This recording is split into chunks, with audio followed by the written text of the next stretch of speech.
તો હવામાન વિભાગ તરફથી સામાન્ય રીતે ચોમાસું કેવું રહેશે તેના બે પૂર્વાનુમાન થતા હોય છે, એક એપ્રિલમાં અને એક મેની અંદર. શું કહેવામાં આવી રહ્યું છે સૌથી પહેલા અમે આપને આ જણાવી દઈએ.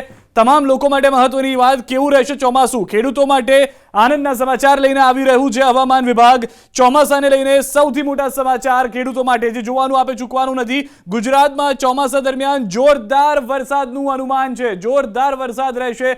હવામાન વિભાગે જાહેર કર્યું છે ફાઇનલ અનુમાન, એટલે કે મેના અંતમાં જે ફાઇનલ અનુમાન જાહેર કર્યું છે તે પ્રમાણે ખૂબ જ સારું ચોમાસું હશે. સામાન્યથી વધુ વરસાદ થવાની સંભાવના વ્યક્ત કરવામાં આવી છે હવામાન વિભાગ તરફથી. 106% વરસાદ થવાનું અનુમાન હવામાન વિભાગ તરફથી જણાવવામાં આવ્યું છે. જે એપ્રિલમાં હતું તે જ જોવા મળ્યું છે મેના અંતમાં પણ. કેવું રહેશે ચોમાસું? અત્યંત વધુ વરસાદની શક્યતા 29% જોવા મળી રહી છે, કે જેમાં અત્યંત વધુ વરસાદ જોવા મળશે. સામાન્યથી વધુ વરસાદની શક્યતા 32% છે. સામાન્ય વરસાદની 31% છે. સૌથી સારા સમાચાર એ છે કે વરસાદ સારો રહેવાની શક્યતાઓના પ્રમાણ વધારે છે. સામાન્યથી ઓછું રહેવાના 8% અને દુષ્કાળ થવાના ટકા 2% છે, જેને આપ ઓછા સમજીને ચાલો તો સારામાં સારી વાત એ છે કે 106% ચોમાસું રહેવાનું છે. સામાન્યથી વધુ વરસાદ થવાનો છે ને તેને લઈને આંકડા પણ આપ જોઈ રહ્યા છો. તો હવામાન વિભાગ તરફથી વાત કરવામાં આવી છે. આખું ચોમાસું કેવું રહેશે તેને લઈને આ નકશો ભૂરા રંગનો અમે આપની સમક્ષ લઈને આવ્યા છીએ. શરૂઆત કરીએ ઉત્તર ગુજરાતથી. સૌથી પહેલા આપને એ પણ જણાવી દઈએ કે જે નકશો છે તેના જે પેરામીટર છે તે પ્રમાણે જ્યાં આગળ ઓરેન્જ કલર જોશો ત્યાં આગળ સામાન્યથી ઓછો વરસાદ હશે. ત્યારબાદ સામાન્ય વરસાદ ક્યાં હશે કે જ્યાં આગળ લીલો કલર જોવા મળી રહ્યો છે, અને સામાન્યથી વધુ વરસાદ કે જ્યાં આગળ ઘાટો ભૂરો રંગ અથવા તો તેને આપ સમજીને ચાલો કે જાંબલી જેવો રંગ જોવા મળતો હશે. હવે જ્યારે તમે આ નકશો જોવો છો તો આપને સ્પષ્ટ થઈ જશે કે મોટાભાગના વિસ્તારો તમામ એવા છે કે જ્યાં આગળ સામાન્યથી વધુ વરસાદ જોવા મળશે, જે રીતે હવામાન વિભાગ તરફથી કહેવામાં આવ્યું છે. શરૂઆત ઉત્તર ગુજરાતથી આપણે કરી રહ્યા હતા. ઉત્તર ગુજરાત જતા રહીએ. બનાસકાંઠાની વાત કરીએ. પાટણ, મહેસાણા, સાબરકાંઠા, ગાંધીનગર, અરવલ્લી, આ તમામ એવા વિસ્તારો છે કે જ્યાં આગળ સામાન્યથી વધુ વરસાદ જોવા મળી રહ્યો છે. ખેડૂતો માટે સારી વાત છે. તેની સાથે સાથે આ તરફ પૂર્વના વિસ્તારો જે છે, જેમાં મહીસાગર, દાહોદ, પંચમહાલ, છોટાઉદેપુર અને મધ્ય ગુજરાત, અમદાવાદ, ખેડા, આણંદ, વડોદરા, તમામ વિસ્તારોમાં સારો એવો વરસાદ હશે અને સામાન્ય કરતાં વધુ વરસાદ હશે. હવે વાત કરીએ સૌરાષ્ટ્રના વિસ્તારોની અને કચ્છની. તો કચ્છમાં પણ આપ જે રીતે ઘાટો જાંબલી રંગ જોઈ રહ્યા છો, જે સ્પષ્ટ કરી રહ્યું છે કે આ ભૂરો રંગ જે ઘાટો છે તે કહી રહ્યું છે કે અહીંયા આગળ સામાન્ય કરતાં વધુ વરસાદ હશે. તેની સાથે સાથે પશ્ચિમ સૌરાષ્ટ્રના વિસ્તારો, એટલે કે જે દરિયા કિનારે આવેલા વિસ્તારો છે, જેમાંથી એક છે દેવભૂમિ દ્વારકા, એક છે જામનગર, તેની સાથે સાથે પોરબંદર, આ એ તમામ વિસ્તારો છે કે જ્યાં આગળ સામાન્ય કરતાં વધુ વરસાદ જોવા મળશે.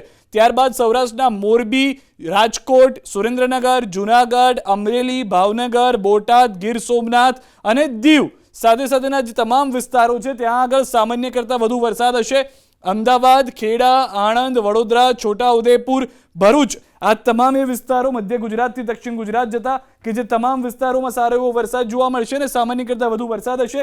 દક્ષિણ ગુજરાતમાં ભરૂચ, સુરત, તાપી, ડાંગ, વલસાડ, નવસારી અને દાદરાનગર હવેલી, આ તમામ એ વિસ્તારો કે જ્યાં આગળ પણ વરસાદ જે છે તે સામાન્ય કરતાં વધુ હશે. તો સમગ્ર ચોમાસું જ્યારે 106%ની આગાહી વરસાદને લઈને હવામાન વિભાગ તરફથી કરવામાં આવી છે, તો સમગ્ર ચોમાસું જે છે તે સારું જોવા મળી રહ્યું છે. અને સૌથી વધારે મહત્વની વાત, કોઈ પણ એવો વિસ્તાર નથી કે જ્યાં આગળ સામાન્ય કરતાં ઓછો વરસાદ સમગ્ર ચોમાસા દરમિયાન જોવા મળતો હોય, અથવા તો સામાન્ય વરસાદ જે લીલો રંગ છે તેવો પણ જોવા મળતો હોય. મોટા ભાગના જે વિસ્તારો છે ત્યાં આગળ ભૂરા રંગ જોવા મળી રહ્યો છે, જે વાત સ્પષ્ટ કરી રહ્યું છે કે સામાન્ય કરતાં સારું ચોમાસું હશે, સામાન્ય કરતાં સારો વરસાદ જોવા મળશે. હવે વાત કરી લઈએ જૂન મહિના લઈને. જૂનમાં ક્યાં કેવો હશે વરસાદ, એના પણ પેરામીટર જે છે તે આપણે પહેલા જોયા તે પ્રમાણેના.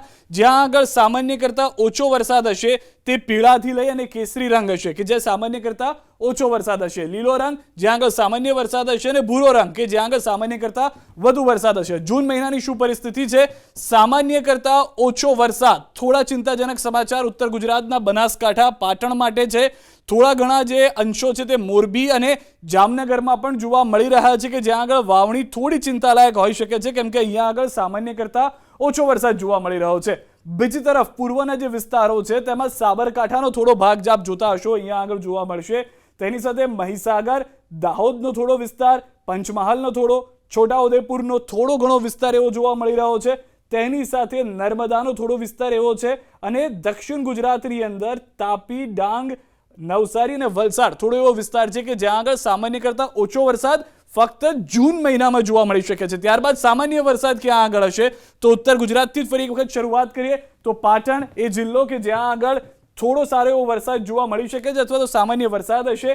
તેની સાથે સાબરકાંઠા, મહેસાણાનો થોડો ભાગ, અરવલ્લીનો અને ગાંધીનગરનો થોડો વિસ્તાર કે જ્યાં આગળ પણ સામાન્ય કરતાં વધારે વરસાદ હશે. અને આ તરફ કચ્છનો પણ એ વિસ્તાર છે કે જ્યાં આગળ સામાન્ય વરસાદ જોવા મળી શકે છે. બીજી તરફ વાત કરીએ હવે સૌરાષ્ટ્રની, કારણ કે મોટાભાગનો જે વિસ્તાર છે સૌરાષ્ટ્રનો છે, પરંતુ તેની પહેલા મધ્ય ગુજરાતમાં વડોદરા તેવો વિસ્તાર છે અને દક્ષિણ ગુજરાતની અંદર તાપી, ડાંગ અને વલસાડ તેવો વિસ્તાર છે કે જ્યાં આગળ સામાન્ય વરસાદ જોવા મળી શકે છે.